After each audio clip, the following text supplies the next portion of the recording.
Welcome to டிபாஸ் hub. இன்றைக்கி நம்ம கருணக்கிழங்கு மசியல் இல்லைன்னா கருணக்கிழங்கு கொச்சின்னு சொல்லுவாங்க இல்லையா, அது எப்படி செய்கிறதுன்னு பார்க்கலாம் வாங்க. இது ரொம்ப டேஸ்ட்டாக இருக்கும், ஒரு முறை செஞ்சு பாருங்கள்.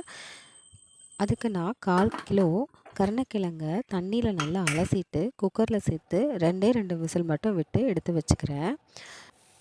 கிழங்கு நல்லா ஆறினதும் இந்த மாதிரி எல்லா கிழங்குல உள்ள தோலையும் எடுத்துக்கோங்க. எடுத்துட்டு ஒரு ஃபோர்க்கோ இல்லைன்னா ஒரு மேஷரோ வச்சு நல்லா மசிச்சு விட்டுருங்க. இந்த மாதிரி எல்லாத்தையும் மசித்து தனியாக எடுத்து வச்சுருங்க. இப்போ இதுக்கு தேவையான பொருள் என்னென்னு பார்த்துடலாம். அதுக்கு ஒரு பெரிய வெங்காயம், ஒரு தக்காளி, பச்சை மிளகா 4 இந்த மாதிரி குட்டி குட்டி கட் பண்ணி எடுத்து வச்சுருக்கேன். உங்கள் காரத்துக்கு ஏற்ற மாதிரி எடுத்துக்கோங்க. 5 பூண்டும் இஞ்சி சின்ன துண்டையும் குட்டி குட்டியாக கட் பண்ணி எடுத்துக்கோங்க. ஒரு நெல்லிக்காய் சைஸ் அளவுக்கு இருக்கிற புளியை கரைச்சி அதோட புளி கரைசலையும் எடுத்து வச்சுக்கோங்க. இப்போ ஒரு கடாயில் 1 டீஸ்பூன் எண்ணெய் சேர்த்து காஞ்சதும் 1/4 டீஸ்பூன் கடுகு சேர்த்து பொரிஞ்சதும் கருவேப்பிலை சேர்த்துக்கோங்க. என்கிட்ட கருவேப்பிலை இல்லை, அதனால நான் சேர்க்கலை. அதுக்கப்புறம் இஞ்சியும் பூண்டையும் நல்லா வதக்கி விடுங்க. அது ரெண்டும் நல்லா வதங்கினதும் ஒரு பெரிய சைஸ் வெங்காயத்தை குட்டி குட்டியாக கட் பண்ணி சேர்த்து அதுவும் நல்லா வதங்கணும்.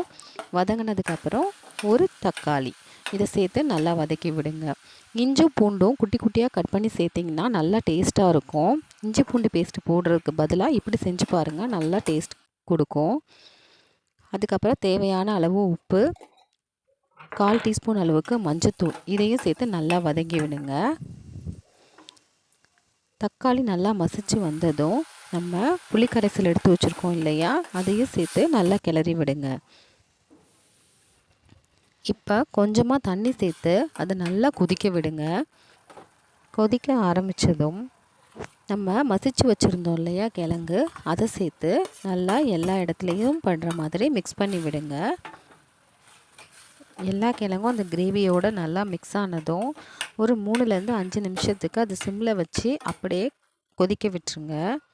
கடைசியில் ஒரு 1/2 டீஸ்பூன் அளவுக்கு ஜீரகத்தூள் சேர்த்து கிளறி விட்டு ஸ்டவ்வை ஆஃப் பண்ணிவிடுங்க.